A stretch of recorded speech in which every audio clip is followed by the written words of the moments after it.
Assalamualaikum warahmatullahi wabarakatuh. Alhamdulillah dan terima kasih Bapak Ibu Guru semua telah meluangkan waktunya untuk membantu saya melakukan diseminasi tentang budaya positif di sekolah. Sebelumnya yang terhormat Ibu Kepala Sekolah Kegiatan Dari Tua, Bu Sri Penny, dan teman-teman Bapak Ibu Guru yang saya hormati. Pertama-tama mari kita panjatkan puji syukur atas kehadirat Allah Subhanahu wa taala di mana hari ini kita bisa mengikuti kegiatan diseminasi budaya positif ini dengan keadaan sehat tanpa kurang serta apapun. Dan sholawat serta salam kita aturkan ke junjungan Nabi kita Nabi Muhammad SAW. Semoga kita mendapat syafaatnya nanti di akhirat. Selanjutnya sebelum acara kita mulai, mungkin ada sedikit pengarahan dari Ibu Kepala Sekolah untuk mengasih arahan kepada kita semua. Untuk waktu dan tempat kami persilakan monggo Ibu.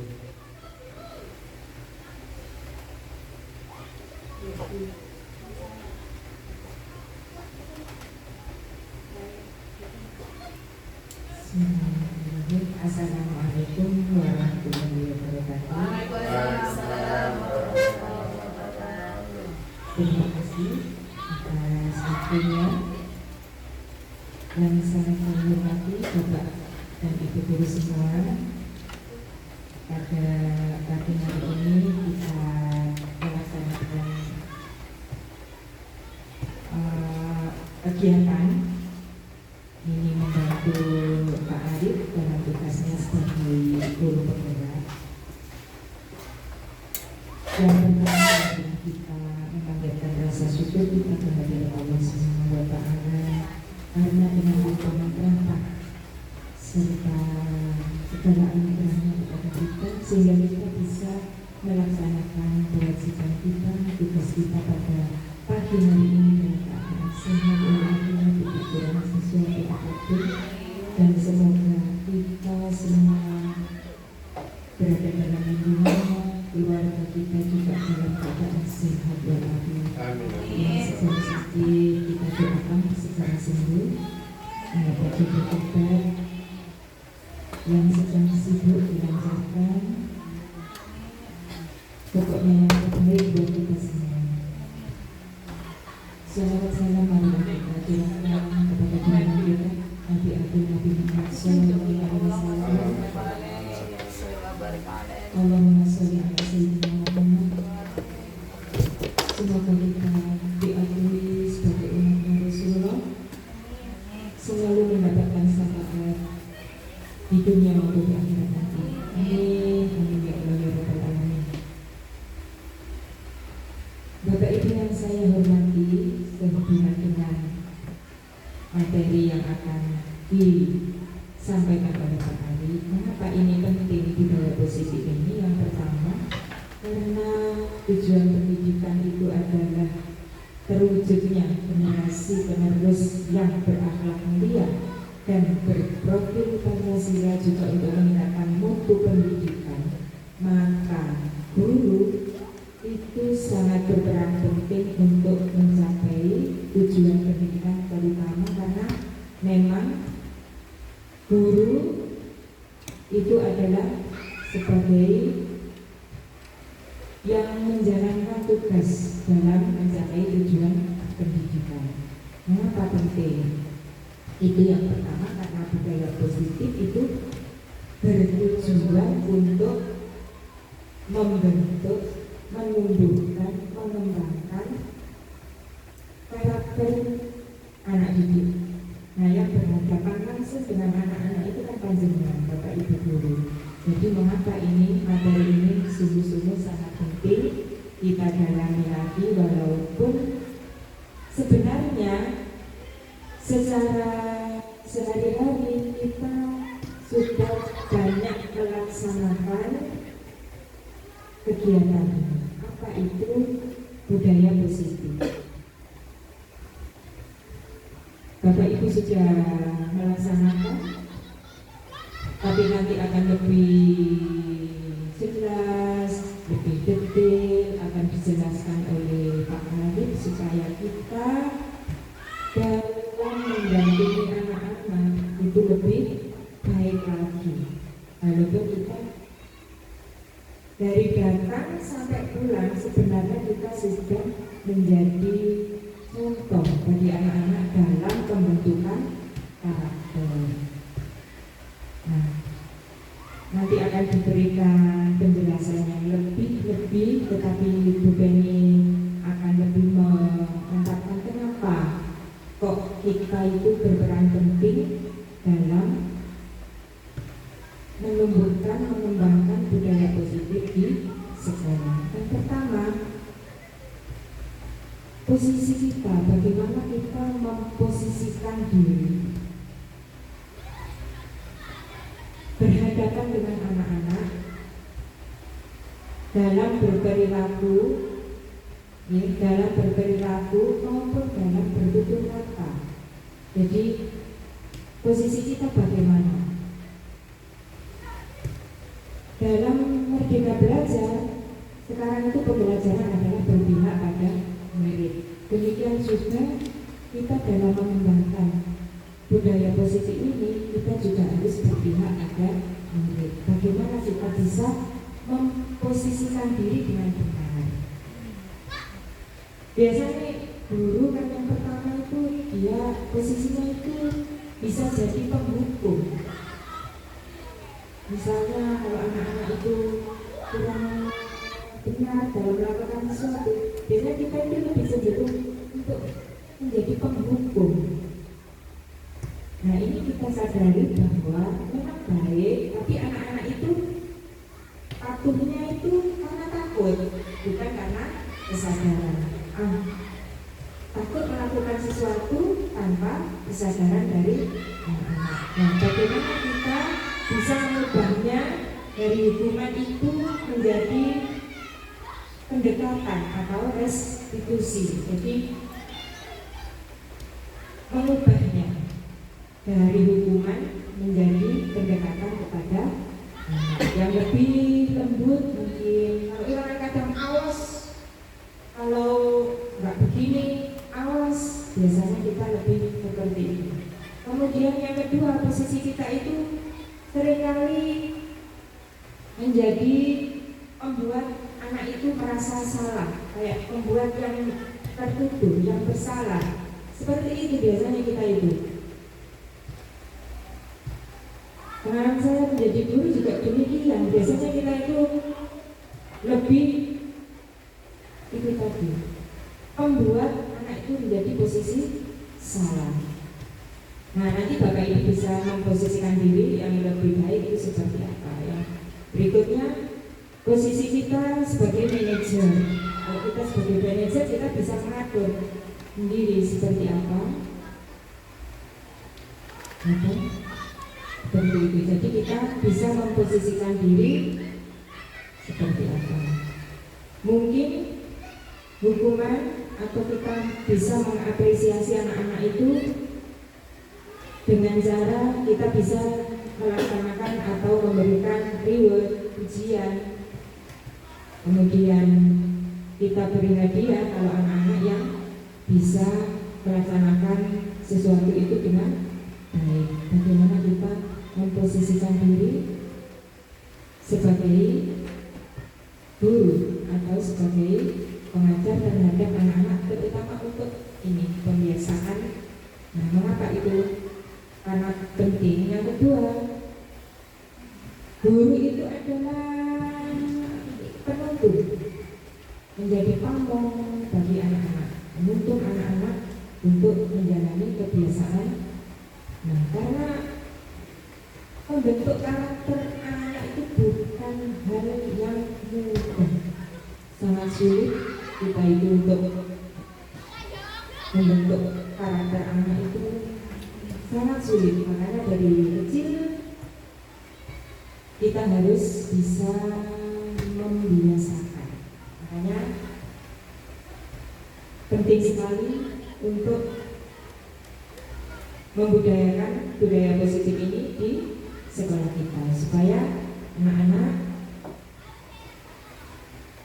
bisa berakhlak mulia, berprofil belajar Pancasila seperti apa yang dicita-citakan oleh pendidikan di Indonesia. Kemudian tujuan dan manfaatnya apa? Kalau kita sudah bisa melaksanakan pembudayaan atau mengembangkan budaya positif ini sekolah. Jadi kita bisa menciptakan anak-anak yang memang berkarakter, berprofil belajar Pancasila. Masih ingat Bapak Ibu profil belajar Pancasila? Harus hafal ya. Nanti biar diajari Pak Arif profil belajar Pancasila yang harus kita biasakan, kita didikkan ke anak-anak kita. Itu. Kemudian Bapak Ibu, apa yang bisa kita terapkan, apresiasikan kepada anak-anak untuk kegiatan budaya positif ini? Mungkin satu bisa toleransi, kemudian nasionalisme, kemudian religius. Kita sudah banyak melaksanakan kegiatan yang bersifat religius. Banyak sekali di sekolah kita sudah kita laksanakan. Pertama, yang pertama apa yang religius? Salam. Yang pertama salam kalau bertemu, kita biasakan bertemu mengucapkan salam. Dia berdoa, anak-anak kita biasakan berdoa dalam kegiatan apapun.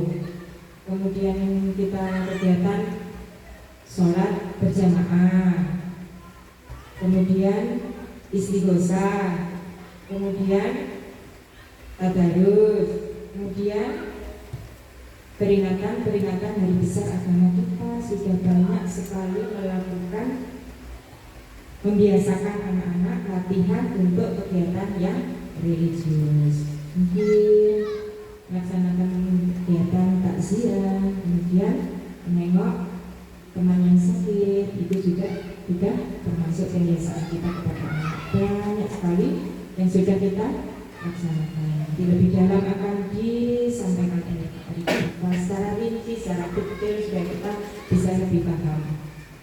Itu contoh-contohnya.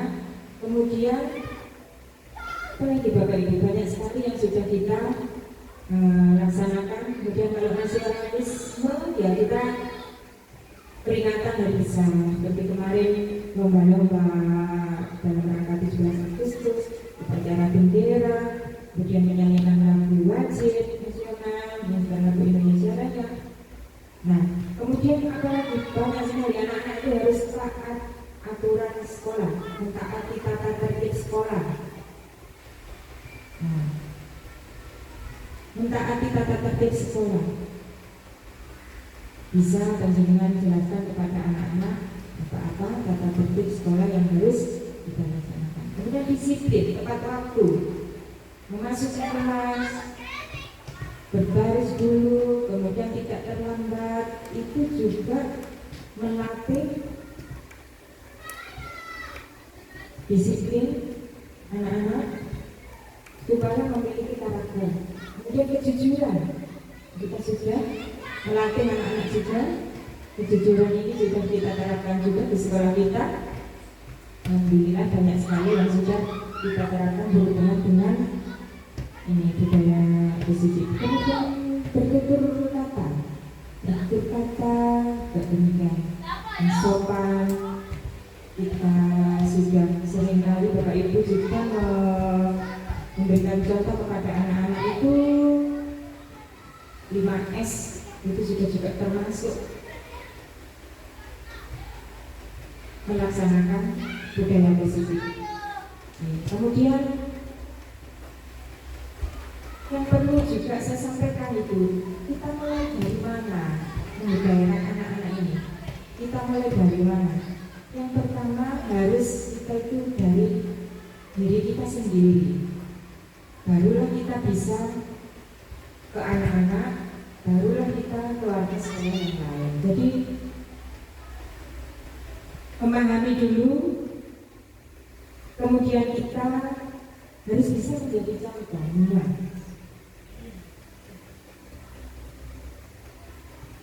Bahkan berpakaian pun itu,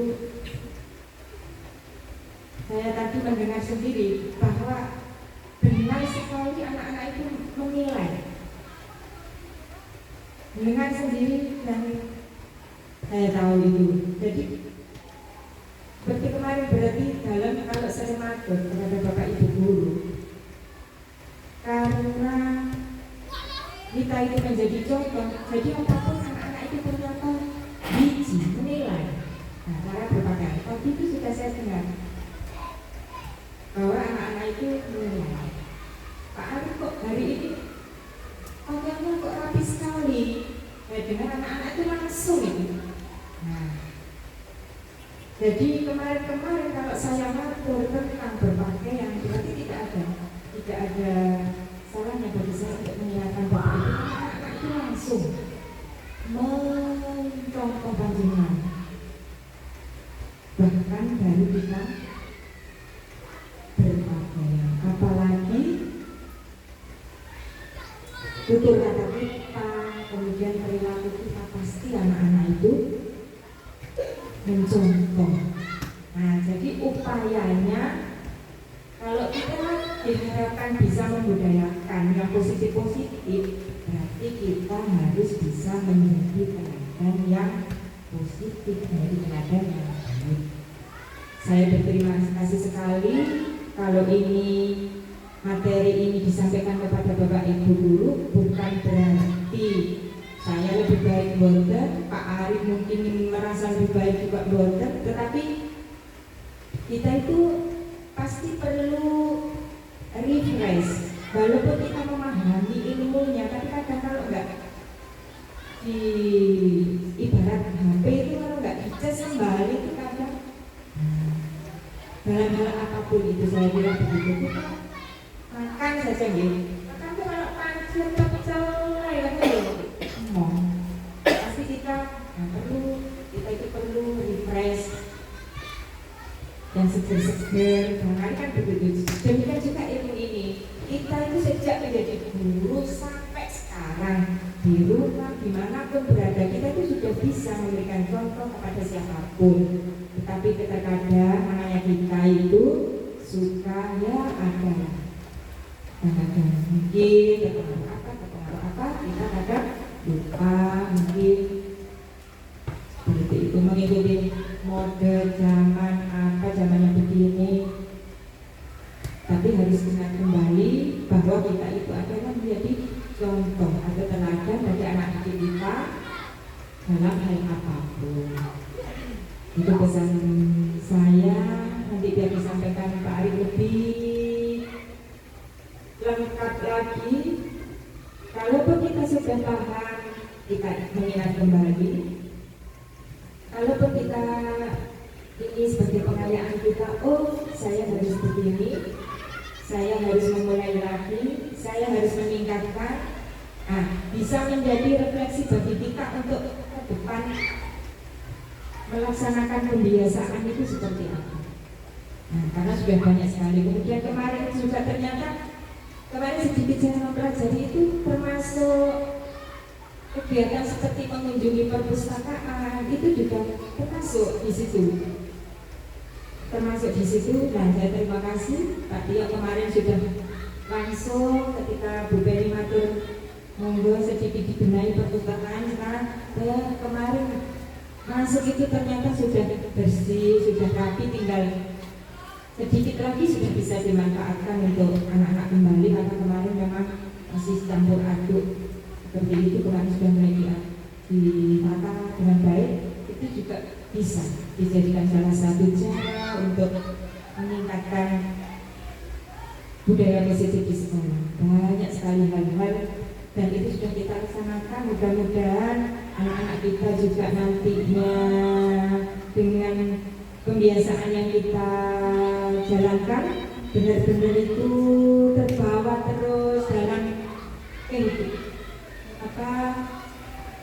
kehidupan selanjutnya sehari-hari dimanapun dia berada itu bisa bertingkah laku yang positif seperti itu mungkin yang bisa sampaikan panjang lebar. Mohon maaf apabila ada kekurangannya, nanti biar secara jelas akan ditambahkan atau dijelaskan secara panjang lebar supaya berguna, bermanfaat bagi kita semua guru di sini. Dan memang sekarang itu tugas guru selain memposisikan diri, kemudian menjadi pamong, tetapi juga harus bisa menggerakkan. Apalagi Pak Arif sebagai guru penggerak harus bisa mengajak teman-teman lain untuk lebih, kalau memang tujuannya ini mengajak menjadi mengembangkan karakter anak melalui budaya positif, ya harus bisa menggerakkan teman-teman ini ke lebih meningkat lagi mengembangkan anak-anak. Juga saya harapkan Bapak Ibu guru yang lain yang belum menjadi guru penggerak, kemarin pesan dari Bapak Kepala Dinas juga Ibu Pengawas, selama masih belum ada batasan umur masih bisa mendaftar, harus tetap mendaftar. Selamat yang sudah, saya merasa bersyukur, merasa bangga kalau ada Bapak Ibu guru yang berhasil meningkatkan karirnya. Nanti mudah-mudahan Pak Arif juga setelah ini bisa menjadi kepala sekolah, alhamdulillah, karena sudah memenuhi persyaratan. Monggo, tidak masalah bagi Bu Penny setelah menjadi guru penggerak bisa lebih meningkatkan karir lagi. Yang sudah diterima melaksanakan tugas dengan baik, yang belum tetap semangat untuk datang, karena nanti juga itu akan dipantau oleh dinas secara langsung. Yang pertama. Yang kedua, keberhasilan sekolah kita kemarin dengan mendapatkan Boskin itu juga karena prestasi panjenengan dalam melaksanakan kegiatan di sekolah kita. Itu termasuk penghargaan dari pemerintah dan itu termasuk prestasi Bapak Ibu guru sekalian. Bila melaksanakan tugas dengan baik pasti ada apresiasi dari pemerintah. Dan pesan dari Bapak Kepala Dinas bahwa rapot pendidikan jangan sampai merah, karena merah kemarin ada di Kecamatan Mojoanyar ini kepala sekolah yang diberi pembinaan karena tidak ada progres terhadap rapot pendidikan dan masih nilainya kurang memenuhi syarat. Dan alhamdulillah saya bersyukur karena sekolah kita termasuk yang berkemajuan baik. Itu termasuk karena panjenengan semua bisa melaksanakan tugas dengan baik, termasuk melaksanakan ini tugas-tugas dari sekolah. Itu yang bisa saya sampaikan. Mohon diikuti kegiatan ini dengan sebaik-baiknya. Semoga Pak Ari dalam melaksanakan tugasnya juga berhasil dengan baik, lulus dengan baik, mendapatkan nilai yang baik juga.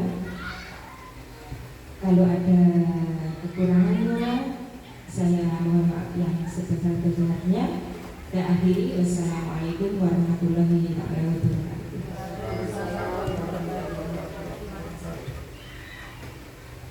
Terima kasih Ibu atas pencerahannya.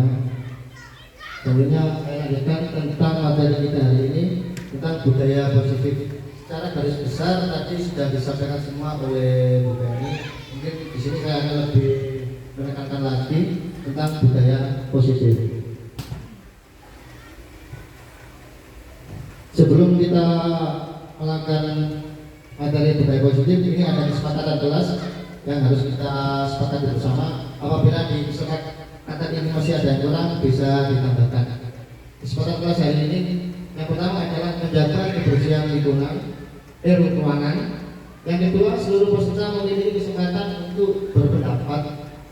Yang ketiga, berpikir terbuka dan saling menghormati. Jika ada salah satu peserta berbicara, peserta lain mendengarkan.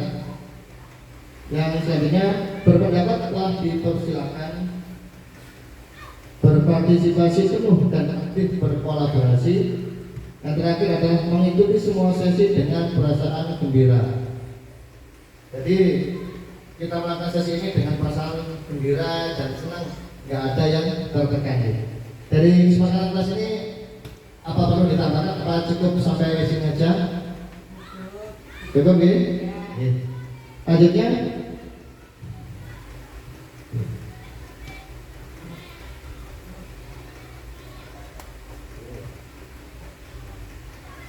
Tujuan dari kegiatan ini adalah yang pertama adalah memunculkan kesadaran warga sekolah untuk menerapkan budaya positif. Tujuan kedua adalah terbentuknya motivasi intrinsik pada diri peserta didik dengan meyakini nilai-nilai kebajikan universal. Yang ketiga adalah tujuannya terbentuknya peserta didik yang sesuai dengan profil belajar Pancasila.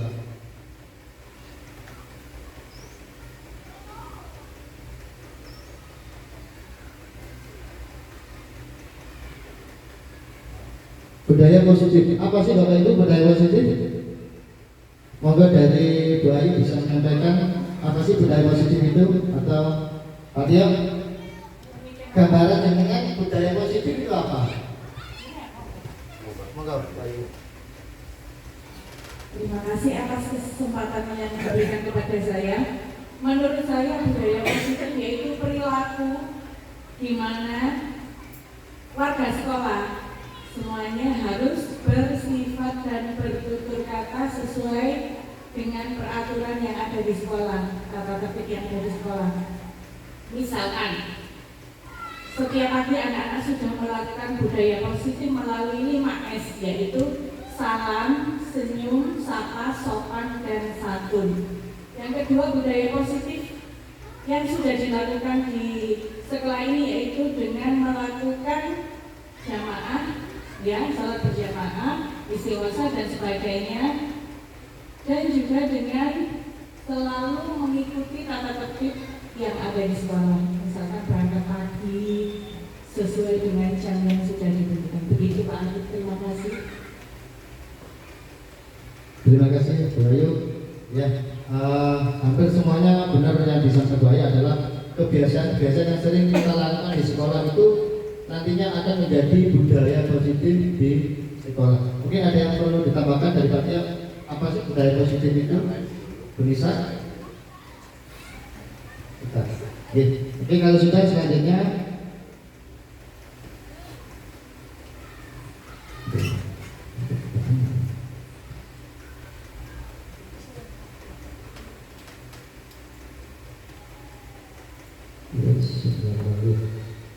untuk materi budaya positif nanti akan kita pelajari ada beberapa materi. Yang pertama adalah perubahan paradigma belajar. Nanti yang kita pelajari adalah ini.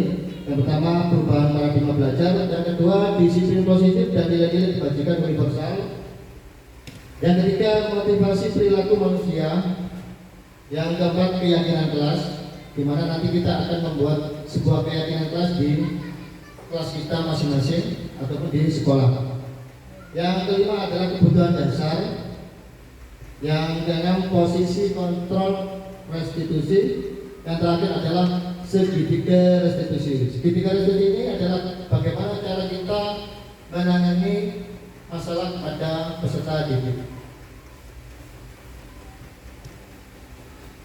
Nah, sebelum kita melakukan kegiatan selanjutnya, kan kita membentuk dua kelompok, dua orang A dan B.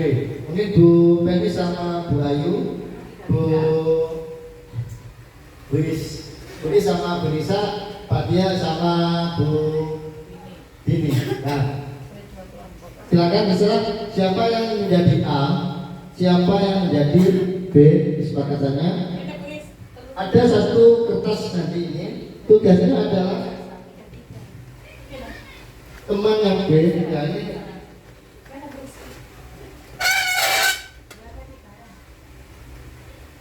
Yang jadi A menuliskan sesuatu yang sangat berharga.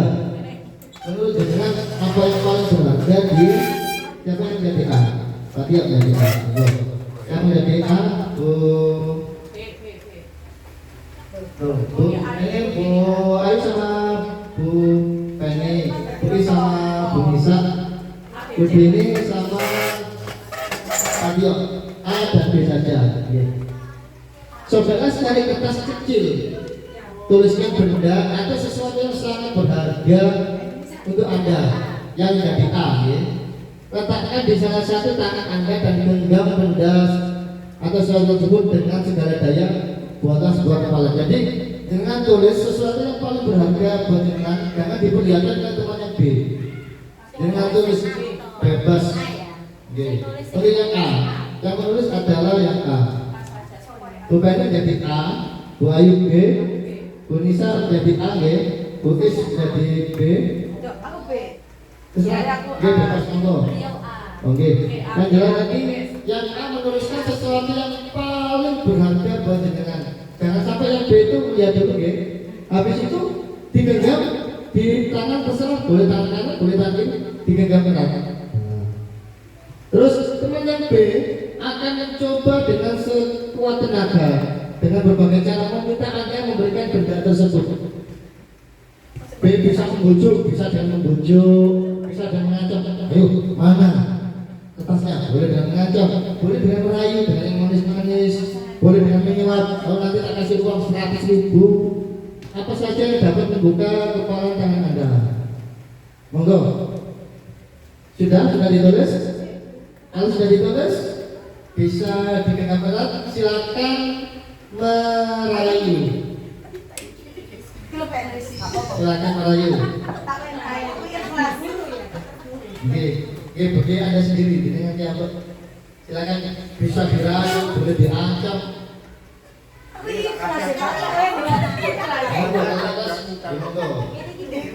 Aku salaman loh, Pak. Salaman loh, Pak. Kalau kanan, bapaknya loh. Silakan. Di kelas aku. Tulisannya entok kan gak barangi kan kok, Pak. Nggih. Kok barangi di kemeno? Ya, kalau dengan kasih berarti bukan baca. Ya sesuatu yang berarti. Kalau jangan kasihkan di monggo, terserah jenengan. Di kelas aku, Bu.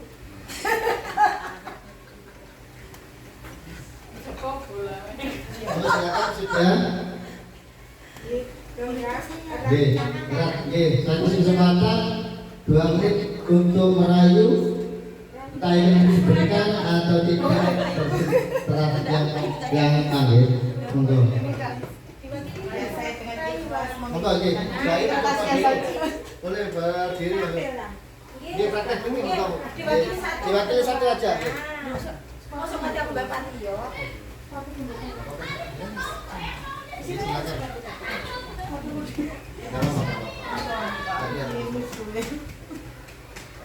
Bu, apa yang ada di genggaman Bu Penny itu? Saya bisa mengamati melalui garis-garis tangan Bu Penny. Nah, apakah saya boleh meramal garis-garis tangan Bu Penny yang sebelah kanan? Biar saya ramal apa yang akan terjadi pada Bu Penny. Oh begitu, boleh ya memang dibalik-balik seperti itu, tidak boleh. Pokoknya tuh sama. Saya mau dua-duanya garis tangan yang digabungkan jadi satu biar bisa saya meramalnya, Bu. Nggak boleh, nggak bisa. Ini rahasia karena nggak boleh, sangat berarti bagi saya, nggak boleh tahu semuanya. Berarti awal yang bisa saya lakukan itu bisa melihat apa yang ada pada genggaman Anda. Nggak boleh, saya nggak boleh. Pokoknya nggak mau dibuka, nggak boleh ada yang tahu. Berarti aku nggak berhasil, Pak Arif. Terima kasih. Silakan. Terima kasih.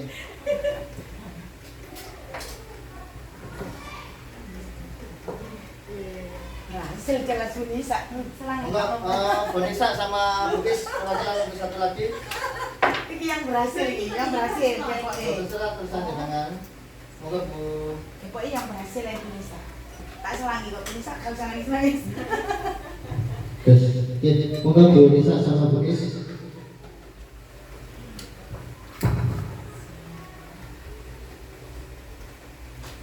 Pasti pikiran sayang. Ayo, Iya. Isi yang baik hati. Ya, pasti Gimana dari kabarnya? cerita. Gimana kabarnya? Alhamdulillah. Alhamdulillah luar biasa. Alhamdulillah, subhanallah. Puisi itu bagus sekali. Itu bukan apa itu, Bu Is? Sesuatu. Sesuatu. Kita tos dulu, Bu Is. Tos. Pakai tangan kanan saja biar bagus. Ya, Bu Is, lihat dong. Itu kok bagus banget sih. Apa itu? Pengen tahu apa pengen Tos saudara? tangan kiri kan belum kita. Enggak. Tos 2. Katanya orang Islam yang paling bagus tangan. Oh, Ya. gitu. Ya. Iya, lihat dong, Bu Is. Itu Pengen tahu apa pengen tahu? Pengen tahu banget. Tujuannya apa? Enggak, barangkali itu berbagi apa itu kek atau apa. Nanti kan saya biar tahu informasi apa. Barangkali Bu Is ada informasi terbaru. Nah, tenang saja, setiap sesuatu yang saya bagi itu pasti tangan kanan. Rahasia atau Iya, iya. Tapi kalau Bu Nisa memang membutuhkan untuk sesuatu, saya mau berbagi. Berarti tangan kiri itu tidak rahasia banget gitu kan? Kalau ini dianggap rahasia, rahasia. Tetapi kalau ketika seseorang membutuhkan ini, saya mau berbagi. Berbagi informasi. Iya. Atau berbagi melihat apa Iya. gitu, barangkali. Saya mau berbagi. Tapi tanya dulu, Bu Nisa membutuhkan betul atau tidak? Kalau Iya. tidak begitu membutuhkan kan nggak saya dijamin. Oh iya, kalau barangkali itu nanti bisa jadi ilmu terbaru buat saya, pengalaman terbaru. Kayak tidak. Oh tidak, itu berarti Bu Is. Kayaknya tidak. Ya nggak apa-apa lah Bu Is. Antara keinginan dan rahasia kan bisa. Kalau tentang itu barangkali itu berarti Bu Is, barangkali boleh dikepoin sedikit atau di pagi-pagi gitu. Ya, Saya rahasia kok nggak saya bagikan ke yang lain. enggak. Barangkali ada ilmu yang saya tidak bisa. Boleh dong dibagi. Yang penting barangnya dari dia. Kertasnya saja pinjam. Boleh. Oh, kertasnya Ya, tidak. karena saya anggap dalam pertemanan ini tidak ada rahasia. Yang penting kita saling percaya. Oke? Oke. Terima kasih. Tos. Terima kasih Dwi sama bisa kasih aplaus buat kita semua. Dari sini dari dua masalah tadi dan A dan B, nah kita pelajari apa kira-kira? Kalau kita lihat, kalau kita hubungkan dengan nilai kebajikan atau nilai diri kita, berarti kelompok A tadi kan yang membawa kertas. Kalau kelompok A itu sampai mau memberikan, berarti kelompok A itu mau dikontrol dan dikendalikan oleh yang B.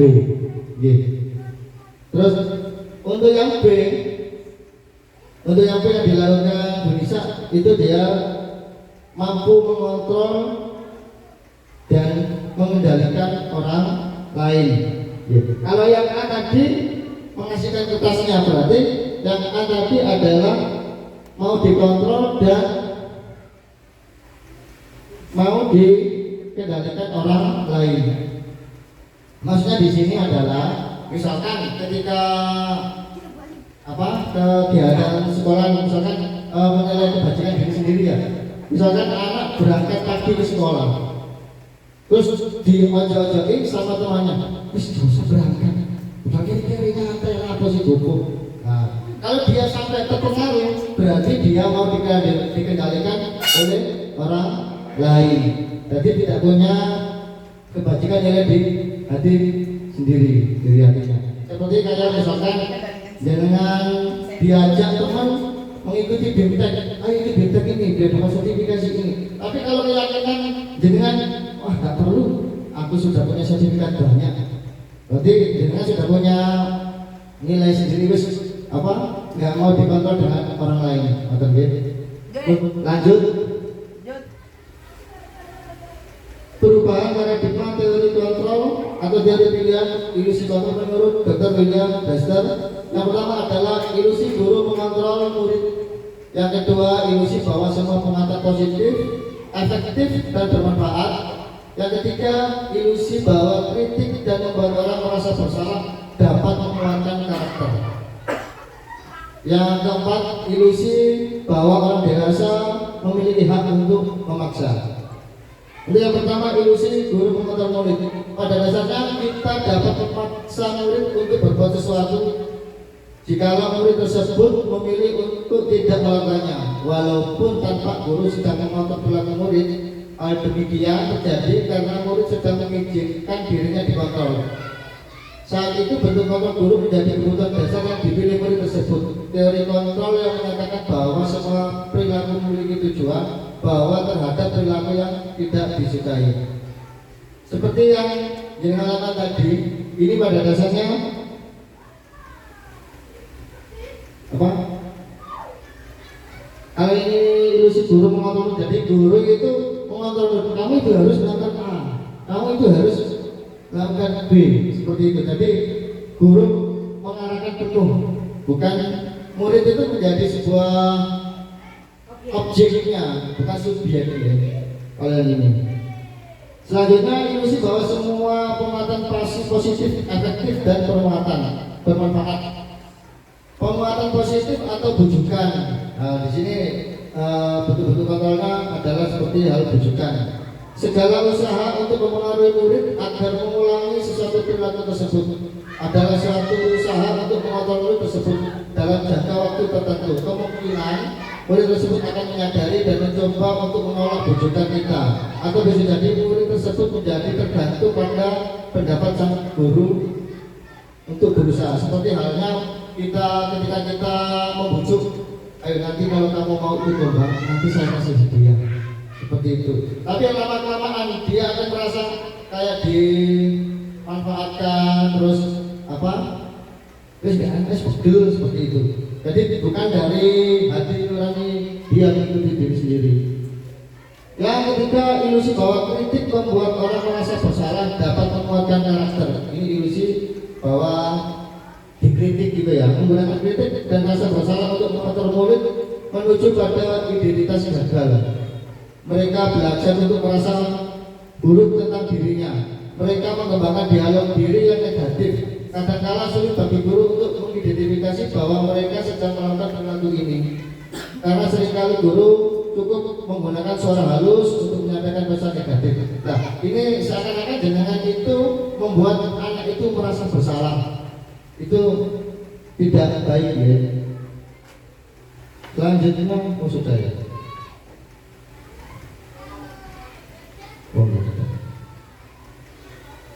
Selanjutnya perubahan paradigma stimulus respon ke pendekatan teori kontrol. Bila kita ingin membuat kemajuan perlahan, sedikit-sedikit ubahlah sikap atau perilaku Anda. Namun bila kita memperbaiki cara-cara utama kita, maka kita perlu mengubah kerangka acuan kita. Ubahlah bagaimana Anda melihat dunia, bagaimana Anda berpikir tentang manusia. Ubahlah paradigma Anda, skema pemahaman dan penjelasan aspek-aspek tertentu tentang realitas. Contohnya stimulus respon. Realitasnya kebutuhan kita sama. Kita menganggap seperti kita sama-sama butuh sertifikat untuk memenuhi apa? LHK itu ya, PMN. Tapi dalam teori kontrol realitas kebutuhan kita itu berbeda. Ada yang ingin mendapatkan sertifikat itu karena ingin mendapatkan ilmu. Ada juga yang sertifikatnya saja. Itu berbeda teori kontrolnya. Yang kedua, semua orang melihat yang sama. Kita melihat semua sama, tetapi setiap orang memiliki gambaran berbeda. Jangan melihat, contohnya jangan melihat anak-anak itu sedang berolahraga, senang. Padahal setiap orang memiliki gambaran berbeda. Ada juga yang memiliki anak-anak kok duduk-duduk atau seperti itu, memiliki gambaran yang berbeda. Lanjut ya, dan terlalu lama. Sekarang nanti kita adalah disiplin. Apa makna disiplin itu? Disiplin itu berasal dari bahasa Latin yaitu disiplina, yang artinya belajar. Dalam budaya kita, makna kata disiplin dimana menjadi sesuatu yang dilakukan seseorang pada orang lain untuk mendapatkan kepatuhan. Kita cenderung menghubungkan kata disiplin dengan ketidaknyamanan, bukan dengan apa yang kita hargai atau pencapaian suatu tujuan mulia. Di sini dimaksud adalah menghubungkan kata disiplin dengan ketidaknyamanan. Itu seperti halnya anak melakukan disiplin itu karena terpaksa, karena hukuman. Terus yang selanjutnya, disiplin diri diperlukan untuk menciptakan murid yang merdeka sesuai dengan filosofi Ki Hajar Dewantara. Disiplin diri artinya motivasi internal. Ini yang kita perlukan. Disiplin diri itu yang paling utama adalah karena motivasi internal, yaitu motivasi diri sendiri, bukan karena motivasi orang lain, bukan karena suatu hukuman, bukan karena minta diakui atau disanjung oleh orang lain. Itu. Dan dosen dalam bukunya Struktur Disiplin menyatakan ada 3 motivasi perilaku manusia. Yang pertama adalah motivasi eksternal, yaitu untuk menghindari ketidaknyamanan atau hukuman. Jadi anak itu, misalnya contohnya anak itu menghindari ketidaknyamanan atau hukuman itu melakukan disiplin itu karena menghindari ketidaknyamanan atau hukuman. Misalnya berangkat pagi biar gak dihukum, memakai baju lengkap supaya tidak dihukum. Itu karena motivasi eksternal. Selanjutnya yang kedua adalah untuk mendapatkan imbalan atau penghargaan dari orang lain.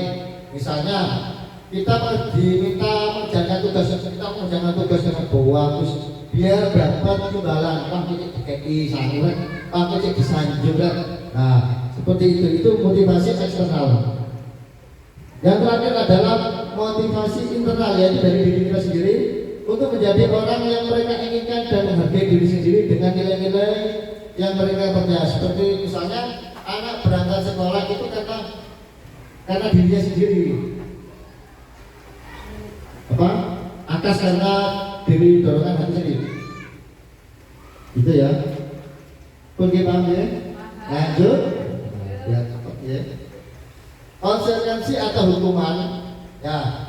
Ini ada beberapa masalah mungkin dengan semua sudah pernah melakukan. Kira-kira dari masalah ini itu termasuk konsekuensi atau hukuman. Yang pertama adalah mencatat 100 kali di dalam buku kalimat saya tidak akan terlambat lagi karena terlambat ke sekolah. Anak ini disuruh mencatat sebanyak 100 kali. Kira-kira ini termasuk hukuman apa konsekuensi? Kalau menurut jenengan ini termasuk konsekuensi apa hukuman? Anak disuruh mencatat 100 kali di dalam buku kalimat. Tergantung konteks penyampaiannya. Ini adalah konsekuensi. Nah, Kalau sudah disepakati. iya, konsekuensi itu hal yang disepakati. Kalau hukuman itu cuma satu arah. Nah, makanya kan tergantung nih, kalau sudah ada kesepakatan ya berarti ada Iya. konsekuensi. Terus yang kedua, membersihkan catatan yang dibuat di meja tulis. Anak disuruh bersihkan catatan yang dibuat di meja tulis. Apa kira-kira? Konsekuensinya, karena sudah disebutkan. Terus yang ketiga, murid diminta push up 15 kali karena tidak menggunakan masker ke sekolah waktu corona dulu. Apa? Hukuman, karena dihukum. Terus yang keempat, menggantikan kertas tugas temannya yang telah dicoret-coret. Konsekuensi, gitu. Yang selanjutnya, murid diminta bertelanjang kaki sepanjang hari karena tidak menggunakan sepatu warna hitam sesuai dengan peraturan sekolah. Hukuman. Yang terakhir, berdiri di depan kelas sambil mengangkat kaki satu karena tidak menjawab pertanyaan. Hukuman, betul sekali. Selanjutnya, hukuman dan konsekuensi. Perbedaan hukuman dan konsekuensi. Hukuman itu tidak terencana, setelah tiba-tiba anak langsung, balik ke sana. Aduh, pusat itu secara tiba-tiba. Yang kedua, hukuman itu tanpa melalui suatu kesepakatan. Tidak ada kesepakatan antara guru dan murid, itu adalah hukuman. Hubungan kebanyakan itu dari guru. Bersifat satu arah, karena nggak ada kesepakatan yang bersifat satu arah. Yang terakhir, hukuman bisa berupa fisik maupun psikis atau mental anak. Kalau konsekuensi itu sudah terencana, sudah disepakati bersama. Jadi kita sudah menyepakati apabila data terlambat nanti hukumannya seperti apa. Terus kalau kalian mencoret buku temannya nanti konsekuensinya apa, itu sudah disepakati sama siswa. Yang kedua adalah konsekuensi itu murid tetap dibuat tidak nyaman untuk jangka waktu pendek, tetap walaupun konsekuensi tetap murid itu juga merasa tidak nyaman karena suatu hukuman, tapi hukuman itu sudah ada kesepakatan bersama. Yang ketiga, sikap guru di sini senantiasa memonitor murid. Jadi ketika murid dikasih konsekuensi, guru tetap memonitor apa yang dilakukan murid itu. Selanjutnya, dihukum oleh penghargaan. Ternyata setelah saya mempelajari modul ini, Bu, ternyata dihukum oleh penghargaan itu tidak sepenuhnya bagus ternyata itu. Yang pertama, pengaruh jangka pendek dan jangka panjang. Yang kedua, penghargaan tidak efektif. Yang ketiga, penghargaan merusak hubungan. Yang keempat, penghargaan mengurangi ketepatan. Yang kelima, penghargaan menurunkan kualitas. Tadinya penghargaan mematikan kreativitas. Penghargaan menghukum motivasi dalam diri individu. Yang bagus adalah penghargaan yang paling bawah, motivasi dari dalam diri sendiri. Tetapi lebih banyak penghargaan itu membuat anak itu tidak efektif atau bisa merasa dihukum. Contohnya, kalau penghargaan merasa dihukum itu seperti halnya ketika anak mendapat penghargaan, seakan-akan itu anak kayak ditantang terus, dihukum, harus belajar terus, harus jadi yang terbaik. Seperti itu. Terus misalkan penghargaan mengurangi kecepatan, penghargaan mengurangi kecepatan. Ketika anak mengerjakan tugas, terus anak itu diiming-imingi sesuatu, nanti kamu kalau bagus, nanti saya kasih ini, kasih A, kasih B. Anak itu yang awalnya fokus mengerjakan sesuatu itu karena apa? Dikasih iming-iming tadi. Jadi anaknya malah mikir, itu dua kali mikir apa iming-imingnya tadi sama mikir tugasnya. Jadi nggak fokus sama satu hal itu jadi kurang bagus. Selanjutnya kita mempelajari tentang restitusi. Apa sih restitusi itu? Restitusi adalah proses menciptakan kondisi bagi murid untuk memperbaiki kesalahan mereka sehingga mereka bisa kembali pada kelompok mereka dengan karakter yang lebih kuat. Restitusi adalah proses kolaborasi yang mengajarkan murid untuk mencari solusi untuk masalah dan membantu murid berpikir tentang orang seperti apa yang mereka inginkan dan bagaimana mereka harus memperlakukan orang lain. Restitusi itu membantu murid menjadi lebih memiliki tujuan, disiplin positif, dan memuliakan dirinya setelah berbuat salah. Penekanannya bukan bagaimana berperilaku untuk menyenangkan orang lain atau menghindari kenyamanan, namun tujuannya adalah menjadi orang yang menghargai nilai-nilai kebajikan yang mereka percayai. Perbedaan antara hukuman, konsekuensi, dan restitusi. Ini contoh masalah ketika anak datang terlambat, ya. Ini perbedaan antara hukuman kan? Oh, yang tengah ini konsekuensi, ya, maaf, ngeditnya itu malu-malu soalnya. Ya. Yang tengah ini adalah konsekuensi. Ya. Ini ketika anak datang terlambat, masalahnya adalah anak ketika datang terlambat. Hukuman, kalau hukuman, guru menghukum siswa lari 10 kali memutari lapangan. Guru marah sehingga siswa menjadi takut. Itu kalau hukuman. Yang tengah adalah konsekuensi. Konsekuensi itu adalah anak itu kehilangan 10 menit jam istirahatnya untuk mengerjakan tugas karena terlambat datang. Jadi anak itu tetap dikasih tugas sampai tugas itu selesai. Jadi waktu istirahat dia belum istirahat karena terlambat tadi. Dan guru tegas sehingga siswa menghormati peraturan. Yang terakhir adalah restitusi. Kalau restitusi itu guru lebih menanyakan, guru menanyakan keyakinan kelas, keyakinan kelas atau dirinya dan membantu menyelesaikan masalah. Contoh restitusi. Apa anak datang terlambat? Ditanya, kenapa tadi terlambat? Terus setelah ditanya, kamu tahu keyakinan kelas atau yang kita sepakati? Kalau datang terlambat, apa?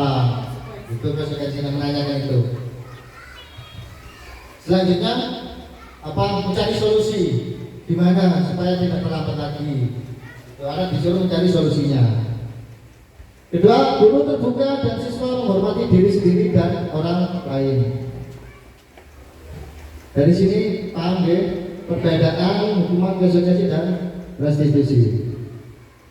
Nah, ini ada sebuah pertanyaan. Mengapa kita memiliki peraturan tentang menggunakan helm pada saat mengendarai kendaraan roda 2 atau motor? Yang kedua, mengapa kita memiliki peraturan tentang penggunaan masker atau mencuci tangan setiap saat? Alasannya apa? Barangkali ada yang mau menjawab. Pak Dio, kenapa kita memiliki peraturan tentang penggunaan helm pada saat mengendarai kendaraan roda 2? Maka Pak Dio bisa kasih alasannya? Terima kasih waktu yang diberikan pada saya. Mengapa kita memiliki peraturan tentang penggunaan helm pada saat mengendarai kendaraan roda 2? Alasannya adalah yang pertama demi keselamatan kita, yang kedua menjaga keseimbangan pengguna jalan, karena kita di jalan itu tidak sendiri, juga ada orang lain yang memerlukan adanya keselamatan juga. Jadi untuk penggunaan helm adalah khususnya untuk perlindungan diri dalam rangka menciptakan keselamatan diri pula. Itu tanggapan saya. Terima kasih. Untuk yang kedua, mengapa kita memiliki peraturan tentang penggunaan masker dan mencuci tangan setiap saat? Penggunaan masker dan cuci tangan itu adalah merupakan kebiasaan atau budaya positif yang patut kita laksanakan, karena apa? Dengan penggunaan masker kita akan terhindar dari debu, di mana debu itu juga adalah sumber dari penyakit. Kemudian mencuci tangan pun sama, itu adalah merupakan budaya positif yang perlu dilakukan setiap hari dimanapun kapanpun.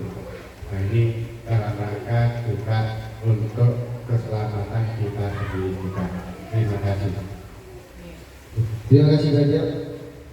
Ya, seperti yang dikatakan Pak Tia tadi, bahwa nilai-nilai kebajikan tadi adalah seperti untuk keselamatan. Yang kita yakini, kita memakai helm itu untuk keselamatan diri kita. Dan untuk masker ini sama seperti yang dikatakan Pak Tia tadi. Lanjut, pembentukan keyakinan sekolah atau kelas. Ini adalah gimana cara kita membentuk keyakinan sekolah atau di kelas. Yang pertama adalah keyakinan kelas bersifat lebih abstrak daripada peraturan. Kalau peraturan kan jelas, ya. Kalau keyakinan kelas itu abstrak, nggak terlihat di ininya. Yang lebih rinci dan konkret, keyakinan kelas berupa pertanyaan universal, arti pertanyaan umum. Pernyataan keyakinan kelas senantiasa dibuat dalam bentuk positif, jadi dibuat dengan kalimat-kalimat positif. Keyakinan kelas hendaknya tidak terlalu banyak sehingga mudah diingat dan dipahami oleh semua warga kelas. Contohnya memberi salam, menghormati orang lain, gitu. Keyakinan kelas sebaiknya sesuatu yang dapat diterapkan di lingkungan tersebut. Semua warga kelas hendaknya ikut berkontribusi dalam pembuatan keyakinan kelas lewat kegiatan curah pendapat. Bersedia meninjau kembali keyakinan kelas dari waktu ke waktu. Jadi keyakinan kelas itu dibuat dengan kesepakatan bersama, bukan dari satu arah dari guru saja, tapi dari pendapat siswa itu, biar mereka juga meyakini bahwa yang saya lakukan nanti itu hal yang positif, yang baik. Nah, prosedur pembentukan keyakinan kelas ini tahapannya ketika kita mau membuat keyakinan kelas di kelas kita. Yang pertama, mempersilakan warga sekolah atau murid di sekolah atau kelas untuk bercurah pendapat tentang peraturan yang perlu disepakati di sekolah. Jadi awalnya mempersilakan semua siswa itu berpendapat, mencurahkan peraturan apa saja yang ada di sekolah itu. Yang ada di sekolah itu ada apa saja. Contoh contoh, dilarang datang terlambat, dilarang buang sampah sembarangan, dilarang contek seperti contohnya. Itu adalah peraturan yang ada di sekolah. Setelah mencatat semua masukan para siswa ke sekolah di papan tulis atau di kertas besar, di mana siswa kelas bisa melihat hasil curahan pendapat. Jadi setelah anak-anak itu berpendapat, jangan tulisnya di papan biar tahu apa saja sih yang dipendapatkan oleh siswa semua. Setelah tahapan ketiga adalah ganti kalimat dalam bentuk negatif menjadi kalimat positif. Contoh kalimat negatif, jangan berlari di kelas atau koridor, tidak boleh berlari di kelas. Diubah menjadi kalimat positif, berjalannya di kelas atau koridor. Contoh lagi, dilarang buang sampah sembarangan, diubah menjadi kalimat positif, buanglah sampah di tempatnya. Selanjutnya, tahapan keempat adalah ajak warga sekolah atau murid-murid untuk menemukan nilai kebajikan keyakinan yang dituju dari peraturan tersebut. Setelah kita menentukan nilai-nilai tadi yang dari kalimat negatif ke kalimat positif, nilai-nilai kebajikan apa yang diyakini mereka di situ? Contoh, buanglah sampah pada tempatnya. Kira-kira nilai kebajikannya itu apa? Buanglah sampah di tempatnya. Kesehatan, kebersihan, seperti itu. Tinjau kembali pendapat yang sudah dicatat. Yang menang semua warga kelas dipersilakan menjawab ulang dan menyetujui. Setelah ditulis sudah dipaparkan, baru disepakati bersama. Kegiatan sekolah selanjutnya bisa kalau sudah disepakati bersama, bisa ditempelkan di dinding yang mudah dilihat semua warga. Nanti bisa jangan terapkan di kelas masing-masing. Contoh ini contoh keyakinan kelas yang dibuat dari kelas 1, kelas 5, kelas 7 itu. Itu SD berarti. Contoh ya. Jadi kelas 1 adalah setiap anggota kelas perlu belajar. Yang kedua, ya anggota kelas perlu senang. Ini adalah keyakinan kelas yang dibuat di kelas. Oke, lanjut. Nah, ini dari peraturan-peraturan kelas kita ubah menjadi keyakinan kelas. Setelah kita ubah menjadi keyakinan kelas, maka akan terbentuknya lingkungan positif. Jadi anak-anak akan melakukan kegiatan-kegiatan yang baik. Setelah lingkungannya menjadi positif, kegiatan yang dilakukan baik, maka akan menjadi kebiasaan atau budaya positif di sekolah. Jadi awalnya dari peraturan kita buat sebuah keyakinan yang diyakini anak bahwa ini loh nilai positif, ini loh nilai yang perlu saya lakukan yang baik. Nanti akan menjadi terbentuk lingkungan yang positif. Setelah terbentuk lingkungan yang positif, maka akan menjadi budaya atau kebiasaan positif di sekolah. Seperti halnya dengan tiap pagi memapak siswa di depan, anak-anak terbiasa mengucapkan salam dan bersalaman dengan bapak ibu guru, terus berdoa tiap mau pelajaran dan mau pulang. Itu adalah kebiasaan atau yang diyakini anak-anak nanti akan menjadi lingkungan yang positif dan akhirnya menjadi budaya yang positif. Budaya positif tidak hanya dilakukan di sekolah, tetapi bisa diterapkan di rumah dan di sekitar. Lanjut, ini materi selanjutnya adalah 5 kebutuhan dasar manusia. Kebutuhan manusia itu ada 5. Yang pertama adalah bertahan hidup. Yang kedua adalah kasih sayang. Saya butuh kasih sayang. Yang ketiga adalah kebebasan. Yang keempat kesenangan. Yang kelima penguasaan. Nah, kebutuhan yang bertahan hidup, adalah kebutuhan yang bersifat fisiologis untuk bertahan hidup. Misalnya, jenengan butuh makan, jenengan butuh sehat, jenengan butuh rumah, jenengan butuh minum. Oke, itu perawatan, kerja. Itu adalah kebutuhan untuk bertahan hidup. Selanjutnya, kebutuhan kasih sayang dan rasa terima kasih. Kebutuhan itu disayangi. dan diterima meliputi kebutuhan akan hubungan dengan koneksi sosial, kebutuhan untuk memberi dan menerima kasih sayang, dan kebutuhan untuk merasa menjadi bagian dari suatu kelompok. Yang ketiga, kebutuhan penguasaan atau pengakuan atas kemampuan. Kebutuhan ini berhubungan dengan kekuatan untuk mencapai sesuatu, menjadi kompeten, menjadi terampil, dan diakui atas prestasi dan keterampilan kita, didengar dan memiliki rasa harga diri. Nanti butuh pengakuan. Nanti dengan itu kita itu juga mungkin butuh pengakuan orang lain, butuh penghargaan. Ketika jangan melakukan sesuatu, pasti manusia ada yang ingin disanjung. Itu adalah pengakuan atau penguasaan.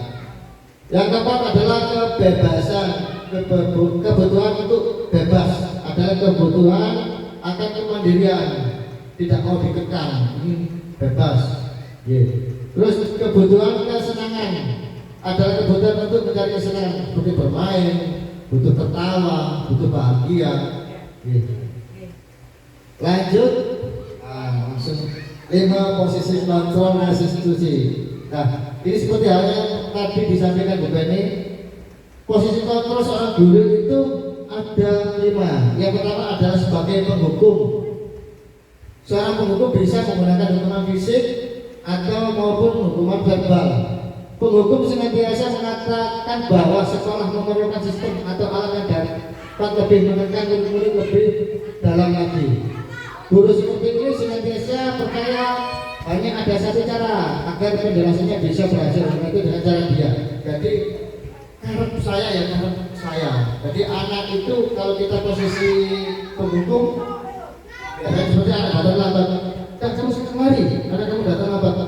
Itu karena guru itu kalau bisa 2 posisi penghukum dan membuat posisi bersalah itu dihindari. Yang kedua, membuat orang bersalah. Membuat orang merasa bersalah akan menggunakan keheningan yang membuat orang lain merasa tidak nyaman, bersalah atau rendah diri. Di posisi ini, murid akan memiliki penilaian diri yang buruk tentang diri mereka. Jadi mereka akan merasa salah, gitu jelas, dan telah mengecewakan orang-orang yang disayanginya. Kata-kata yang keluar dengan lembut akan seperti, ibu saya kecewa sekali dengan kamu. Gimana coba kalau orang tua kamu tahu kamu berbuat begini? Jadi itu tidak pernah baik ya. 2 posisi ini itu yang tidak baik, yang kalau kita tidak jangan dilakukan. Tetapi selama ini yang kita lakukan adalah kita berada di posisi penghukum atau di posisi pembuat perasaan bersalah. Yang ketiga adalah posisi kontrol kita sebagai teman. Guru pada posisi ini tidak akan menyakiti murid, namun akan tetap berupaya mengontrol murid melalui persuasi. Posisi teman pada guru bisa negatif ataupun positif. Positif di sini berupa hubungan baik terjalin antara guru dan murid. Guru di posisi teman menggunakan hubungan baik dan humor untuk mengaruhi seseorang. Mereka akan berkata, ayo bantulah demi bapak ya. Di posisi teman ini ada hal yang positif. Positifnya itu anak-anak jadi care sama kita, lebih curhat, mudah curhat tentang masalahnya. Tetapi ada hal negatif. Hal negatif dari posisi teman adalah bila suatu saat guru tersebut tidak membantu, maka guru akan kecewa dan berkata, saya pikir bapak atau ibu teman saya. Guru merasa kekecewakan dan tidak mau lagi berusaha. Kalau pernah dikecewakan, dan dampak negatif juga. Mungkin kalau kita di posisi teman, mungkin ada beberapa yang tidak menghargai kita, nanti menjabat, memanggil, nggak sopan kata itu. Yang paling bagus ada di posisi 4 atau 5, yaitu posisi monitor. Yang paling bagus sendiri adalah di posisi manajer. Kalau posisi pemantau atau monitor berarti mengawasi. Posisi pemantau berdasarkan pada peraturan dan konsekuensi. Dengan menggunakan sanksi konsekuensi, kita dapat memisahkan hubungan pribadi kita dengan murid sebagai seorang menjalankan posisi pemantau. Pertanyaannya diajukan seorang pemantau, peraturannya apa? Apa yang telah kamu lakukan? Sanksi atau konsekuensi apa? Itu. Jadi tidak langsung menghukum, tetapi menanyakan bahwa peraturannya apa yang kamu langgar. Terus konsekuensi apa jika kamu melanggar ini? Gitu. Pemantau mengendalikan perhitungan catatan data yang dapat digunakan sebagai bukti atas perilaku seseorang. Posisi monitor berawal dari teori stimulus respon yang menunjukkan tanggung jawab guru dalam mengontrol murid. Yang terakhir, posisi kita manajer. Setidaknya sebaiknya kita berada di posisi manajer. Manajer adalah posisi mentor di mana guru berbuat sesuatu bersama dengan murid, mempersilakan murid mempertanggungjawabkan perilaku, mendukung murid agar menemukan solusi atas permasalahannya sendiri. Di manajer, murid diajak untuk menganalisis kebutuhan dirinya maupun kebutuhan orang lain. Di sini penekanannya bukan pada kemampuan membuat konsekuensi, namun dapat berkolaborasi dengan murid bagaimana memperbaiki kesalahannya. Tugas manajer bukan untuk mengatur perilaku murid, tetapi membimbing murid dapat mengatur dirinya. Contohnya, misalkan kita di posisi manajer, ketika anak bermasalah, kira-kira misalkan anak datang terlambat, supaya kamu tidak terlambat, bagaimana solusinya? Nanti anak itu menemukan solusinya sendiri, menemukan jawaban masalah yang dihadapinya. Dia akan merasa yakin kalau posisi tadi nggak merasa tertekan. Beda dengan pemantau. Kalau pemantau kan masih diarahkan ke solusi, tapi kalau posisi manajer, anak itu yang sendiri yang akan menemukan solusinya. Di posisi manajer itu.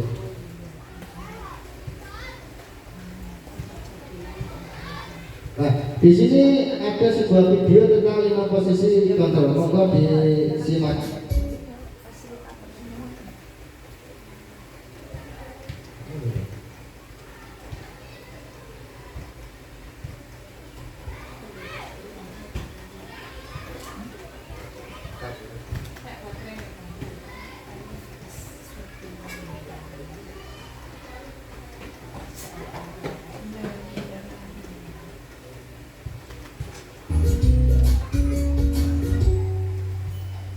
Salam bahagia ibu dan Monggo bapak disimak murid. tentang Dalam penerapan posisi disiplin kontrol. positif restitusi, salah satu program yang dikembangkan adalah 5 posisi kontrol. 5 posisi kontrol dalam restitusi adalah proses perjalanan seorang pendidik agar dapat mengenali dirinya. Pada video kali ini, kita akan membahas tentang 5 posisi kontrol yang dikembangkan oleh Dayan dosen dan contoh penerapannya.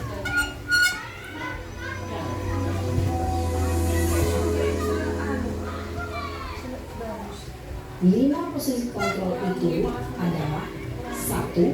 Posisi penghukum.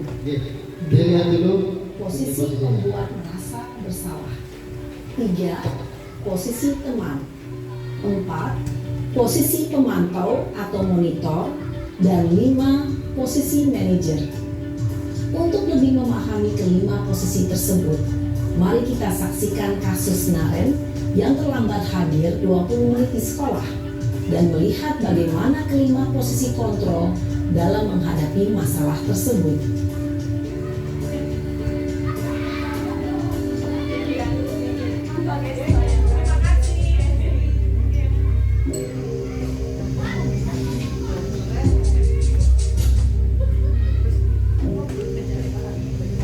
Naren, sini kamu. Selamat pagi Bu. Selalu terlambat. Kamu deh, pasti terlambat. Maaf Bu, saya Apa? Apa coba? Alasan kamu apa lagi? Kapan sih kamu tidak terlambat? Malas sekali ya kamu jadi anak. saya Dasar pemalas. kira-kira ini Gak posisi mana ya? kapok-kapok sih kamu. Sudah berapa kali terlambat? Sana, kamu keliling lapangan basket 2 kali. kenapa saya harus keliling lapangan basket Bu? Kenapa? Kamu mau lawan ibu? Ini apa ini? Berani-beraninya jawab. Satu ya, sebuah Sudah hukuman. terlambat, masih berani jawab pula. Sekarang keliling lapangan basket 5 kali sekalian. Biar kapok. Cepat. Pergi sana ke lapangan basket. Posisi penghukum biasanya berbicara dengan nada tinggi, menghardik, menunjuk-nunjuk, menyakiti, dan menyindir. Hukuman bisa berupa fisik maupun psikis. Ibu dan bapak guru hebat. Dampak yang terjadi pada murid ketika guru berada pada posisi penghukum adalah murid cenderung akan memberontak, bahkan menyimpan dendam.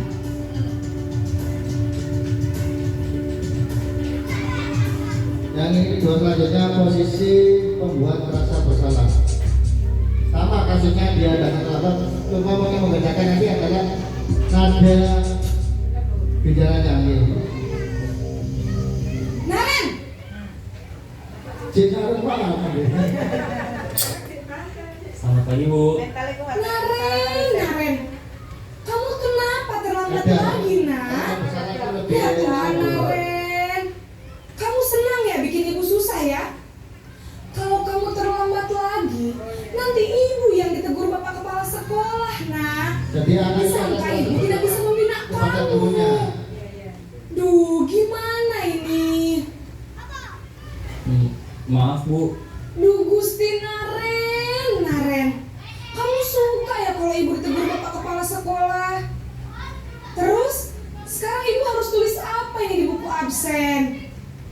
Ini kamu sudah sering terlambat loh. Ibu harus apa coba? Maaf Bu. Maaf sekali. Ya sudah, lain kali jangan bikin ibu susah lagi ya, Nak ya. Ibu tidak akan kuat lagi kalau kamu begini terus. Bisa jantungan kalau ibu ditegur bapak kepala sekolah. Sana cepat kelas. Maaf ya Bu. Maaf Anak sekali. ini dia akan merasa bersalah kepada gurunya. Seakan-akan gara-gara Posisi dia pembuat rasa bersalah berbicara dengan nada tenang, cenderung lembut.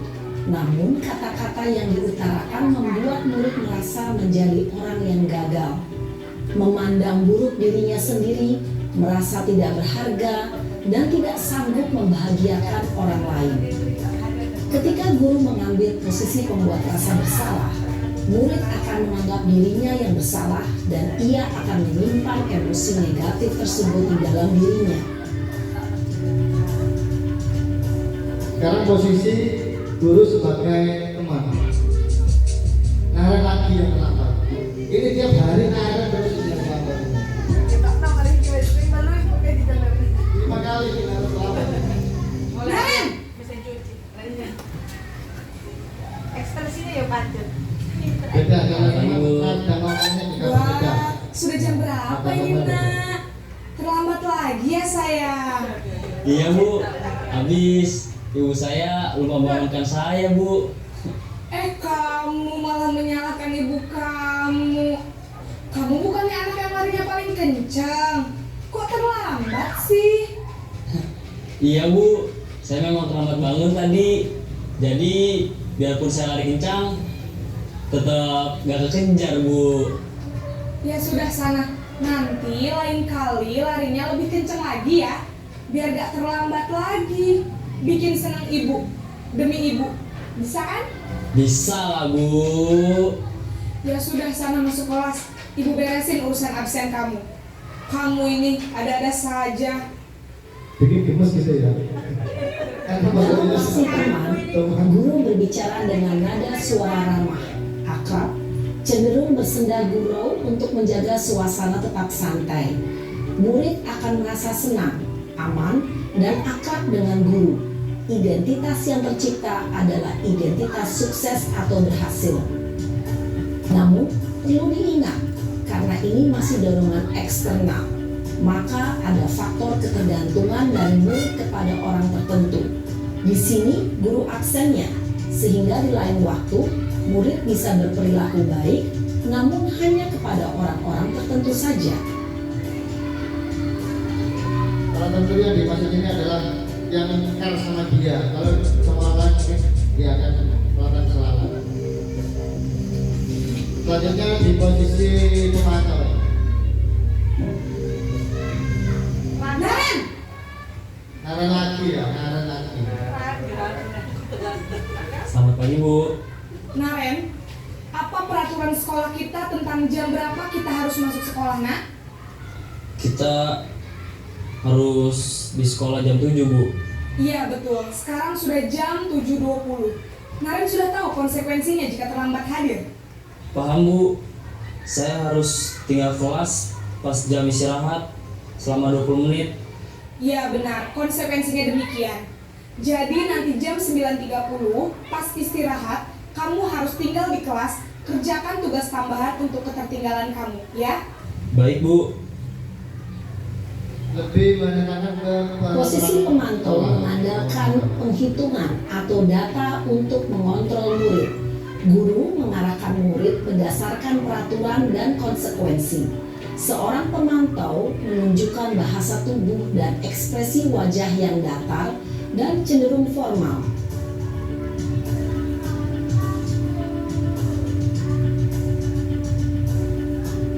Yang terakhir adalah posisi kita sebagai manajer. Naren lagi ini datang terlambat lagi.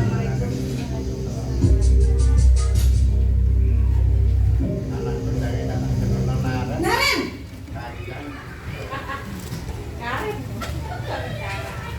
Selamat pagi Bu. selamat pagi Naren. Maaf Bu, saya terlambat. Iya, sekolah masuknya jam 7, sekarang sudah jam 7.20. Jadi sekarang bagaimana ini Naren? Maaf Bu, Kalau di posisi manajer, Saya anak-anak saya diarahkan untuk Baiklah, menemukan solusinya supaya keyakinan dia sekolah bisa yang mana kembali. yang perlu kamu tingkatkan? menghargai diri sendiri dan orang lain mungkin ya Bu. Setuju. Jadi, apakah Naren meyakini prinsip saling menghormati tersebut? Iya Bu, saya meyakininya. Apakah Naren bersedia memperbaiki masalah keterlambatan ini? Bersedia Bu. Bagaimana kamu akan perbaiki masalah keterlambatan ini? Wah, Kaisar. Saya akan coba untuk tidak lupa menyetel alarm saya Bu. Baik, kalau Naren lupa menyetel alarm di rumah, ada orang yang kira-kira bisa bantu mengingatkan tidak? Ada Bu, kakak saya, Kak Emma. Ada lagi selain Kak Emma? Selain Kak Emma, ada ibu saya. Baik, jadi yang mengingatkan Naren adalah Kak Emma dan ibu kamu ya? Kira-kira akan mulai start alarm kapan nih Naren? Setelah pulang sekolah, akan segera saya lakukan. Baik, jadi Naren akan setel alarm untuk bangun besok pagi dan akan diingatkan oleh kakak dan ibunda Naren ya. Ada lagi yang mungkin perlu dilakukan Naren agar tidak terlambat bangun lagi. Tidak ada Bu. Baik Naren, terima kasih untuk kerjasama kamu. Sekarang kamu perlu kembali ke kelas untuk belajar. Baik Bu, terima kasih. Di posisi manajer, siswa akan menentukan Posisi manajer adalah posisi kontrol yang disarankan untuk membimbing murid memiliki sikap disiplin yang positif, yaitu murid yang mandiri, bertanggung jawab, dan dapat memecahkan masalah. Tujuan dari posisi ini adalah agar murid dapat berefleksi atas tindakannya. Guru akan dengan tulus memberikan pertanyaan-pertanyaan bermakna, sehingga membuat murid dapat belajar dari kesalahannya dan mencari sebuah solusi untuk menyelesaikannya. Ibu dan Bapak guru hebat, setelah mengamati adegan kelima posisi kontrol tadi, kira-kira posisi mana yang paling ideal? Posisi mana yang dapat menunjang motivasi intrinsik murid? Ya, tentu posisi manajer. Posisi ini memang posisi ideal yang ingin dituju setiap pendidik. Pada posisi inilah, guru dapat menerapkan disiplin positif yang berpihak pada murid, yang memerdekakan murid. Perjalanan seorang pendidik tentunya tidak mudah untuk sampai pada posisi seorang manajer. Namun, tujuan kita pasti, yaitu menciptakan murid-murid yang mandiri, merdeka, dan bertanggung jawab. Semoga penggambaran 5 posisi kontrol yang telah diperlihatkan ini dapat menjadi ajang refleksi bagi kita semua, agar dapat terus mengasah dan menerapkan disiplin positif yang memerdekakan murid. Mari terus berlatih dan bersemangat. Selamat menerapkan. Salam dan bahagia Ibu dan Bapak Guru hebat. Nah, dari video ini kita mengetahui bahwa posisi porter yang paling tepat buat guru adalah di posisi manajer.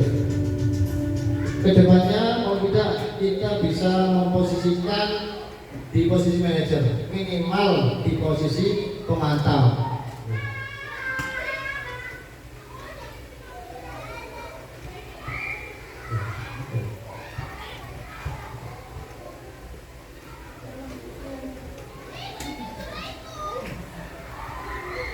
Tadi materi kita ada terakhir adalah segitiga restitusi.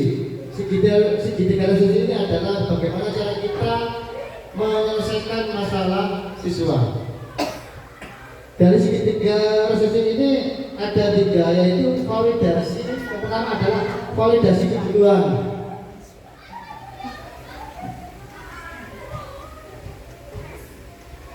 Yang pertama menanyakan keyakinan. Habis itu menstabilkan identitas, yang terakhir adalah validasi kebutuhan. Menanyakan keyakinan, nilai-nilai apa yang telah kamu sepakati. Jadi kita menanyakan nilai-nilai yang kita sepakati di sekolah. Kamu ini menjadi seorang apa? Ini contoh-contoh kalimatnya. Terus menstabilkan identitas. Setiap orang pernah melakukan kesalahan. Kamu bukan satu-satunya orang yang pernah melakukan ini. Dan terakhir, validasi kebutuhan. Kamu tentu punya alasan mengapa hal itu. Adakah cara yang lebih efektif untuk mendapatkan apa yang kamu butuhkan? Seperti itu.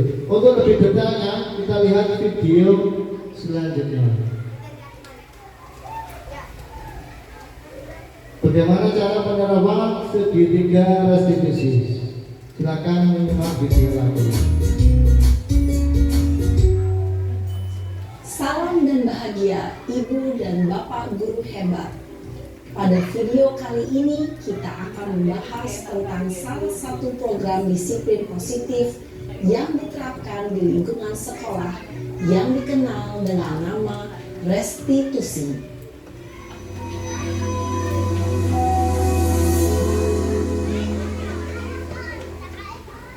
Restitusi dikembangkan oleh pakar pendidikan Diane Gosson, berlandaskan pada teori kontrol Dr. William Blaser. Segitiga restitusi adalah suatu proses dialog yang dijalankan oleh guru atau orang tua agar dapat menghasilkan murid yang mandiri dan bertanggung jawab.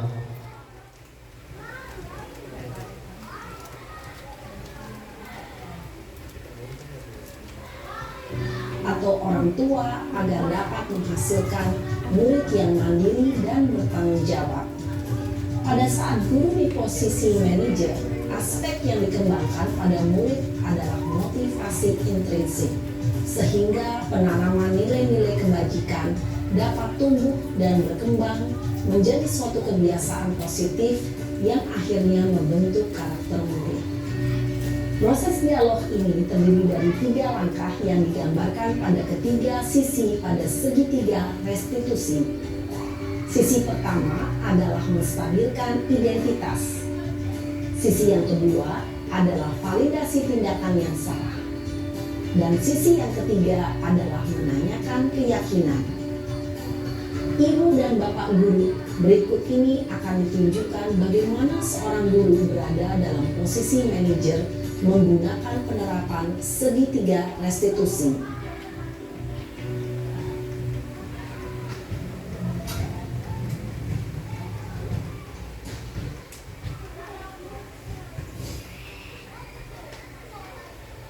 Siang Sarah. Sudah lama nggak ketemu Sarah. Kenapa hari ini ada di sini? Kesel Pak, kesel banget. Masa aku dikatain tukang fitnah Pak? Ya aku marah lah. Aku balik ngatain Eka di depan kelas. Kesel banget. Oh begitu. Ya pasti kamu marah dan kesal. Bapak juga akan marah apabila ada yang menuduh Bapak seperti itu. Kemudian pada saat itu kamu mau melakukan apa? Ya saya langsung ngatain Eka lah Pak. Kesel banget. Saya bentak-bentak dia depan teman-teman lain. Oh begitu. Pasti kamu melakukan seperti itu karena suatu alasan tertentu, bukan? Iyalah, masa saya diam saja Pak? Ya saya bela diri lah. Masa saya dituduh tukang fitnah? Ya wajar lah. Mempertahankan harga diri itu sesuatu yang penting buat kamu. Untung kamu tidak bertindak lebih gegabah lagi. Hanya membentak-bentak. Iya Pak. Untung saya masih bersabar dan hanya membentak saja.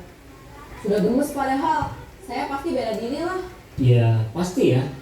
Tapi kamu memilih untuk tetap bertahan dan bersabar. Kamu memilih untuk tidak berbuat lebih parah lagi, bukan? Iya. Nah, sekarang coba kita lihat lagi tindakan kamu yang bentak-bentak Eka di kelas. Tindakan kamu itu kira-kira sesuai dengan keyakinan kelas atau prinsip kamu tidak? Enggak lah Pak. Capek Pak jadi pengarah. Jadi keyakinan atau prinsip mana yang kurang sesuai dengan keinginan kamu? Ya, saya sebenarnya sangat menghargai orang lain. Mungkin saat itu saya menjadi emosi, jadi tidak menunjukkan sikap itu. Kamu meyakini tidak? Menghargai orang lain itu penting buat kamu. Yakinlah Pak. Iya, setuju. Kita harus saling menghargai. Namun, ada juga keyakinan yang kita sepakati yang perlu kita jalankan apabila kita sedang marah, bukan? Ya, saya bisa lebih proaktif, mulai dengan diri sendiri. Saya bisa jadi lebih bersabar, mengambil waktu jeda untuk berpikir mau apa selanjutnya. Kira-kira kamu bersedia memperbaiki masalah ini tidak? Bersedia Pak.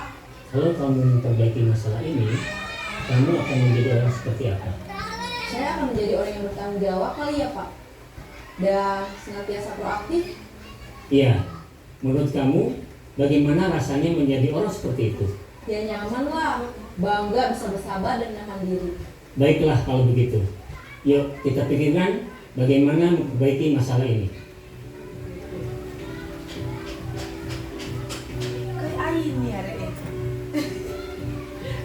Ibu dan Bapak guru hebat, baru saja kita menyaksikan contoh bagaimana seorang guru berada dalam posisi manajer menggunakan penerapan segitiga restitusi. Mari kita bahas satu persatu. Pada sisi pertama, menstabilkan identitas berdasarkan pada prinsip bahwa membuat kesalahan adalah bagian dari proses pembelajaran. Sisi pertama dari segitiga ini berperan menggeser identitas murid dari identitas gagal ke identitas sukses. Murid yang sedang bertingkah laku yang tidak pantas atau menarik diri saat itu sedang mengalami identitas gagal. Bila kita mengkritiknya, maka posisinya tidak akan berubah. Kita bisa mengajukan pernyataan-pernyataan ini. 1. Membuat kesalahan sesuatu yang wajar. 2. Manusia tidak ada yang sempurna. 3. Kita bisa memperbaiki masalah ini. 4. Saya tidak menanyakan kesalahan. Ya, saya lebih fokus bagaimana memperbaiki masalah ini. Ini. Nah, apakah saat ini posisi di menstabilkan identitas. kamu tengah menjadi orang yang baik untuk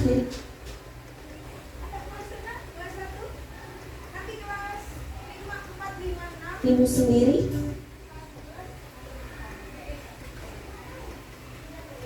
Oke, lanjut. Terima kasih. Yang terakhir, dari kesimpulan tadi, mungkin yang perlu kita lakukan adalah yang pertama adalah keyakinan kelas. Jadi anak-anak itu mengenalkan apa yang perlu yang diyakini mereka dan nilai-nilai apa yang perlu diterapkan mereka. Yang kedua adalah posisi kontrol mana yang cocok buat guru. Yang ketiga adalah bagaimana cara kita menyelesaikan sebuah masalah dengan menggunakan segitiga restitusi. Cukup sekian dari materi yang saya sampaikan tadi. Kurang lebihnya saya mohon maaf. Saya akhiri. Wassalamualaikum.